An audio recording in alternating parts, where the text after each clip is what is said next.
What is going on, everybody? Welcome into another Pointless Progress, and you know how it goes by now. I make a roll, I do the thing, I love my life, I repeat it. So, no reason not to get into it straight away. Let's see what we're kicking off this week with, and what options we have to earn on our collection log.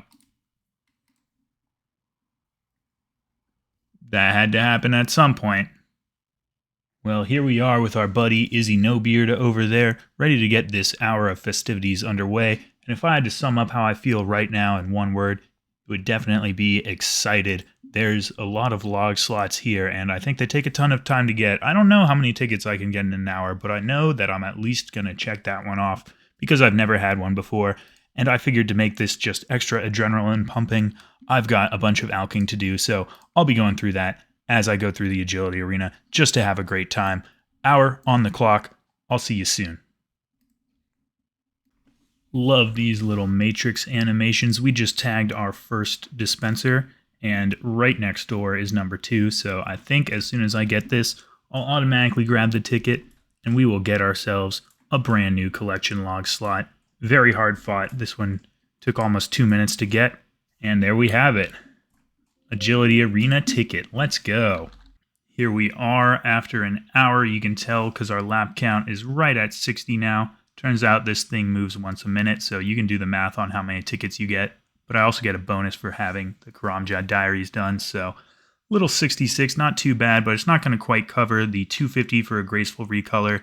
Really not that bad of a grind though for how many slots it is, or the Pirate's Hook for 800, not worth. Might buy a couple Snapdragons though. That seems super worth it. And who knew you'd make about 5 mil here? It's a secret moneymaker, as long as you alk and you've made everything. Let's roll it up next, see what comes up here. Okay, I've green logged that, so we're going to do something different. I'll take that. I'm probably going to do this for more than an hour. We'll just check out our loots. And I think I'm only going to do 1 raid per video from now on because I keep rolling them and it's kind of the same thing over and over, but I'll see what I get. So we went to the stream from here, and I discussed it with you guys a bit. We are going to change the raids format around a little bit. I'm just going to have 1 raid per week that is our focus, and then in each of these videos we're going to have a loot from every raid that we do so that we have an actual chance at getting something unique, because at the end of the day, an hour of ToB or TOA is like 2 to 3 raids. It's really not enough to have a realistic chance. So this way you get to look forward to something that has a chance of actually getting something done. So in the meantime, let's go ahead and do our next roll. We'll get to our loots at the end of the video, and we pulled the greatest minigame known to man, Giant's Foundry. And so that's what we got going on in the background here. If you're not familiar with it, Kovac, the one giant in the whole game world that doesn't want to kill you instantly, wants to use you for free labor, so even worse. We made about 8 swords here. You just manage the heat, use it on a bunch of different things. It's a pretty monotonous grind, pretty brutal hour, but I pumped out about 8 of them, got around 1,500 points at the Giant's Foundry, which is not that good for the outfit and stuff, but there's a few easy slots here. So we picked up the Grog, the Smithing Catalyst, and the Ore Pack, all 3 log slots within an hour with a few leftover points. Not too bad at all.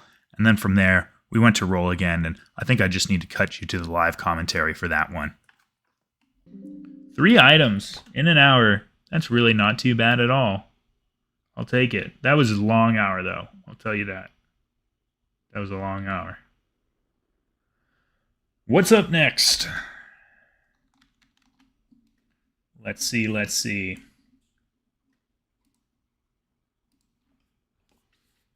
Not monkey backpacks.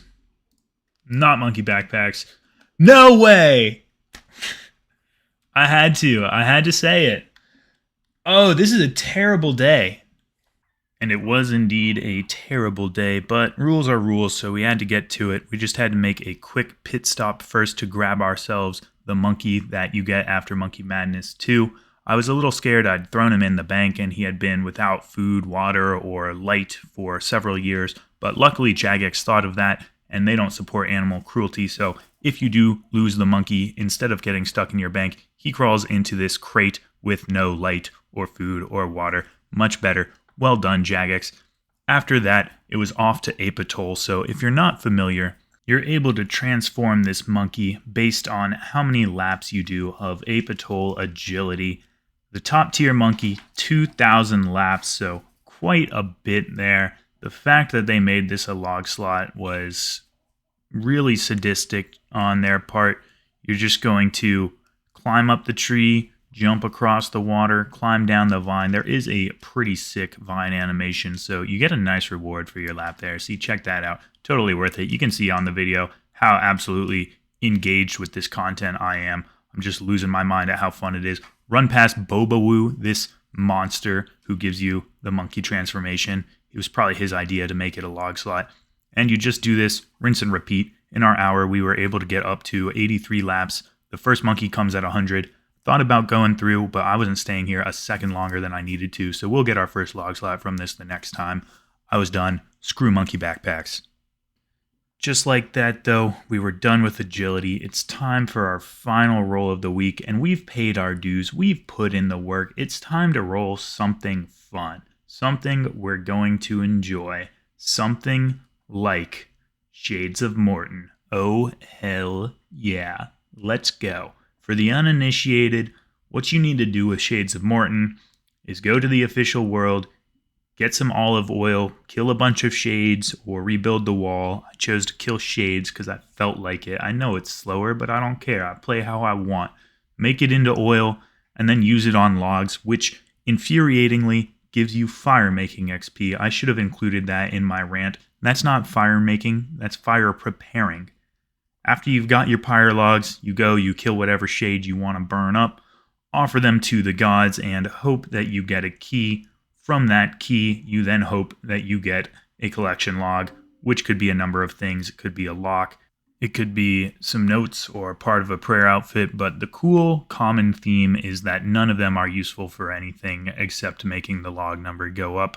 So in an hour, we were able to get 40 shade remains cremated, and we just stacked all the keys throughout the hour. So let's cut over to the end here and see if we can manage to fill out any of these dope slots.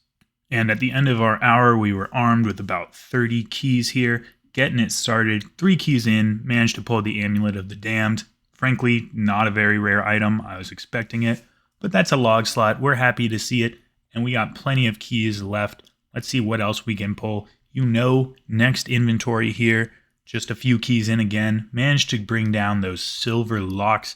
Absolutely huge for the account. Those are like 1 in 60, so I was pretty ahead of rate. Huge gains, huge luck. And what that does is let me use a coffin that holds some shade remains. So it's good.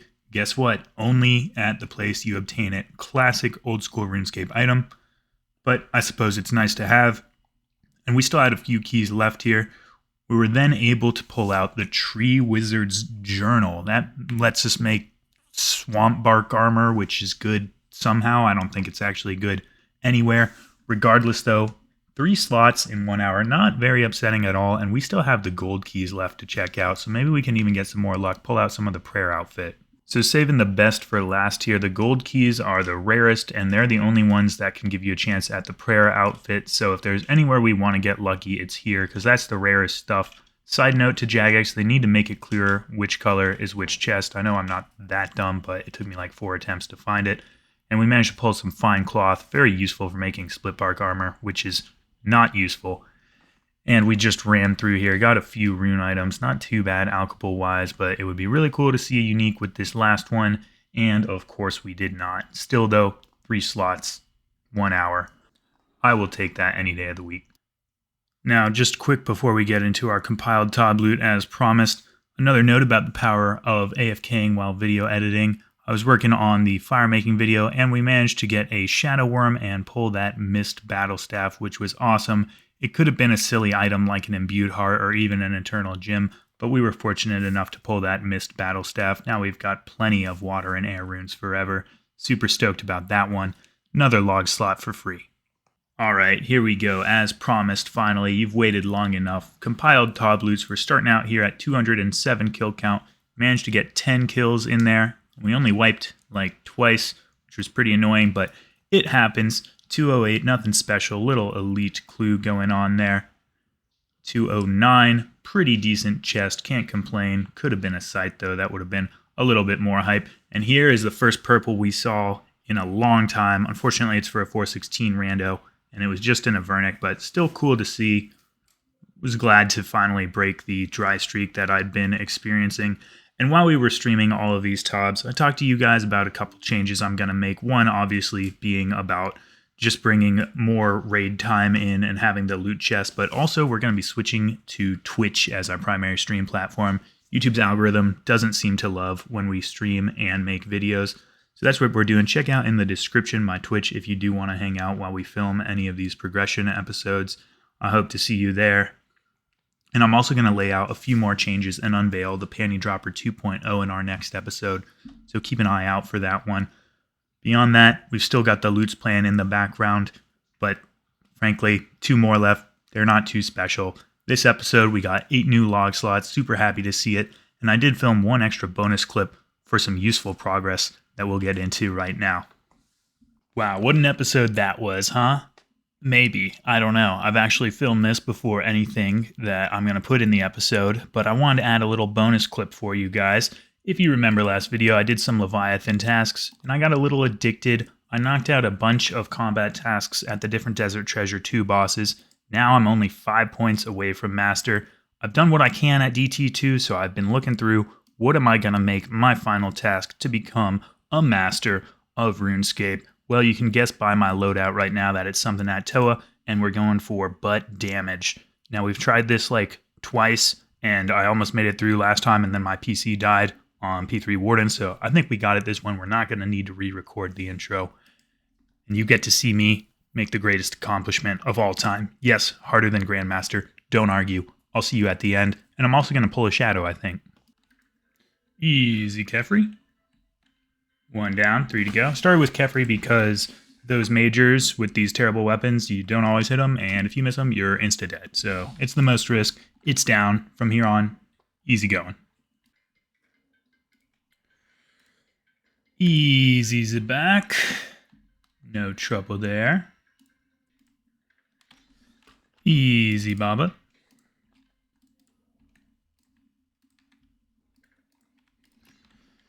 Easy, Akka.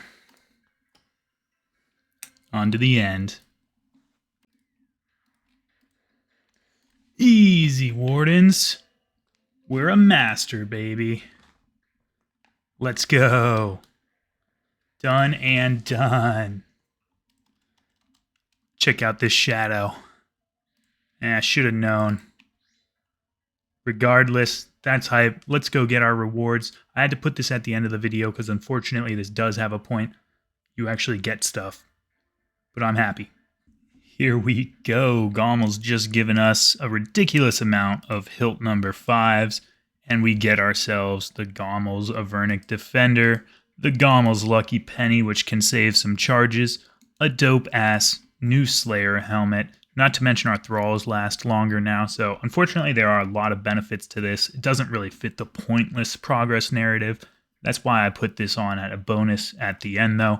Hope you enjoyed the video. I'm pretty stoked to have the biggest flex in RuneScape because it looks better than the Zuck one. So I don't think I'm ever going to bother because I think this looks better. I'm glad I could do it without ever fighting Zuck. There's a lot of combat tasks behind there, but it seems like a lot of work. I'm not ready for that kind of commitment. Hope you enjoyed. I'll see you in the next one.